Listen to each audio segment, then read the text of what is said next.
মই অসম চৰকাৰক দুটাই দাবী কৰিছোঁ। 1 নম্বৰ দাবীটো হ'ল যে জুবিন গাৰ্গৰ মৃত্যুৰ কাৰণে জগৰীয়া অভিযুক্ত শ্যামকানু মহন্ত আৰু সিদ্ধাৰ্থ শৰ্মাক অনতি বিলম্বে গ্ৰেপ্তাৰ কৰাৰ ব্যৱস্থা কৰিব লাগে। পৃথিৱীৰ য'তেই নাথাকক লাগিলে নিগনিৰ গাঁতত সোমাই থাকিলেও তেওঁলোকক ধৰি আনি তেওঁলোকক তদন্তকাৰী সংস্থাৰ হাতত চমজাই দিয়াৰ ব্যৱস্থা কৰিব লাগে। নম্বৰ 1। নম্বৰ 2, তদন্ত অসম চৰকাৰৰ CIDয়ে কৰিব নালাগে। অসম চৰকাৰে কৰিব নোৱাৰে, কাৰণ ইতিমধ্যে হিমন্ত বিশ্ব শৰ্মাই সিদ্ধাৰ্থ শৰ্মাক পোৱাৰ পাছতো তেওঁক গ্ৰেপ্তাৰ কৰিব নালাগে বুলি অসম পুলিচক কৈ দিলে। আকৌ অসম পুলিচৰ যিটো CIDৰ তাৰ আকৌ DGP আছিলে শ্যামকানু মহন্তৰ নিজৰ ককায়েকে ভাস্কৰ জ্যোতি মহন্ত। গতিকে ভাস্কৰ জ্যোতি মহন্ত ডেফিনেটলি CIDক তেওঁ পুলিচৰ অন্তৰ্গত থকা CIDক যিকোনো সময়তে তেওঁ ইনফ্লুৱেঞ্চ কৰিব পাৰিব। গতিকে কোনো পধ্যে আমি CIDৰ তদন্ত নিবিচাৰোঁ। আৰু গৈ বিদেশত CIDয়ে কি কৰিব আপুনি নিজে কওক। ইমান হাইফাই কেছ এটা, আৰু ইয়াত কোনে পইচা দিছিলে? এই ফাংচনবিলাক পাতিবলৈ কোনে পইচা দিছিলে? পৃষ্ঠপোষকবিলাক কোন? এই গোটেই বস্তুবিলাকৰতো তদন্ত লাগিব ন। যি হিমন্ত বিশ্ব শৰ্মাই কোনোবা এজন মানুহে ফেচবুকত কিবা এটা লিখিলে, কবিতা লিখিলে, তেওঁক ঘৰৰ পৰা ধৰি আনি ৰাতি 2টা বজাত ধৰি আনি জেল দিয়ে।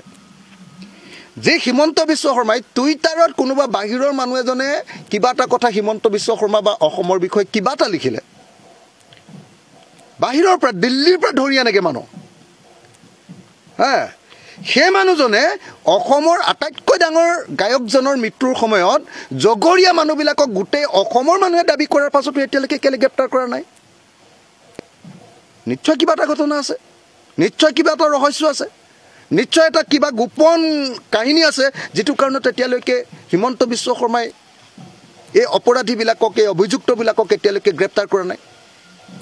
গতিকে কথা স্পষ্ট, আমি আজিৰ ভিতৰতে মুখ্যমন্ত্ৰীক CBI তদন্ত আৰু অভিযুক্তসকলক গ্ৰেপ্তাৰ কৰিবৰ কাৰণে দাবী জনাই স্মাৰকপত্ৰ প্ৰদান কৰিম। আজি কাইলৈ আমি অসমৰ ৰাজ্যপালক সাক্ষাৎ কৰাৰ কথা চিন্তা কৰিছোঁ।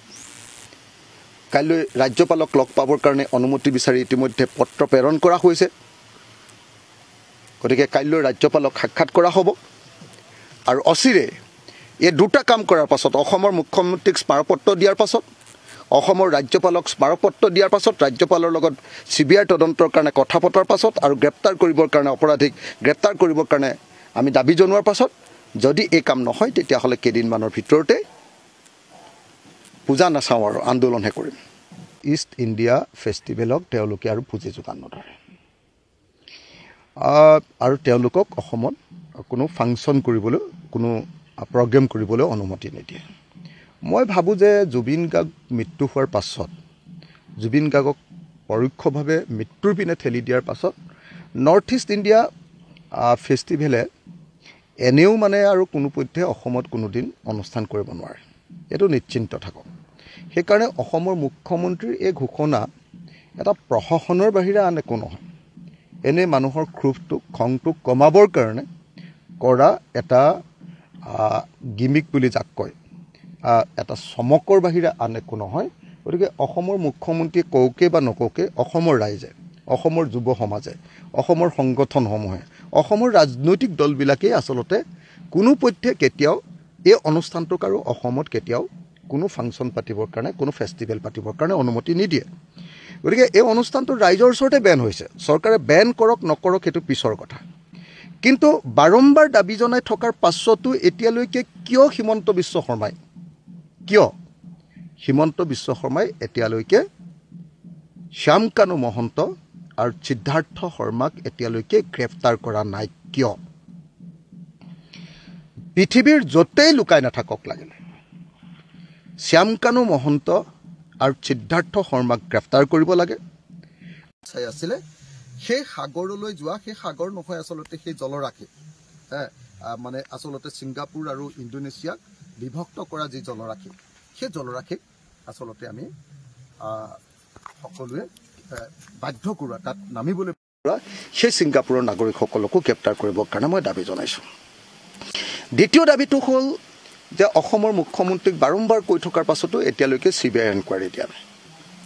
আপুনি নিজে কওকচোন যে ফ্ৰী ডাইভিং কৰিছিলে জুবিন গাৰ্গে তাত ফ্ৰী ডাইভিং কৰা বুলি কয় এইটোক যিটোত এনেকৈ জাপ মাৰি পৰিছিলে যে আৰু তাৰপিছত সাঁতুৰি যায় এইটোক ফ্ৰী ডাইভিং কৰা বুলি কয় এই যে ফ্ৰী ডাইভ কৰা কামটোৰ কাৰণে আপোনালোকে নিশ্চয় জানে যে স্কুবা ডাইভিং আৰু ফ্ৰী ডাইভিং এই দুটা কৰিবৰ কাৰণে যিকোনো এখন সাগৰত বা যিকোনো এটা এনেকুৱা ডাঙৰ জলৰাশিত প্ৰথমতে এখন ফৰ্ম ফিল আপ কৰিব লাগে সেই ফৰ্মখন ফিল আপ কৰোঁতে দুটা বস্তু অন্তত জুবিন গাৰ্গৰ গাত থকা দুটা বস্তুৰ ওপৰত প্ৰশ্ন সোধে মানে সকলোকে সোধে মানে এইটো আছে নেকি যে আপোনাৰ এফিলেপচি আছে নেকি মৃগী বেমাৰ আছে নেকি এক দুই নম্বৰ তেওঁ সোধে যে আপুনি কেতিয়াবা চিজাৰৰ মুখামুখি হৈছিলে নেকি চিজাৰ হৈছিলে নেকি যদি চিজাৰ হৈছিলে আৰু এপিলেপচি হৈছিলে তেতিয়াহ'লে প্ৰথমতে ডাক্তৰৰ ওচৰলৈ পঠিয়ায় আৰু ডাক্তৰে চাৰ্টিফিকেট দিলেহে তেতিয়াহে সাগৰত নামিব পাৰে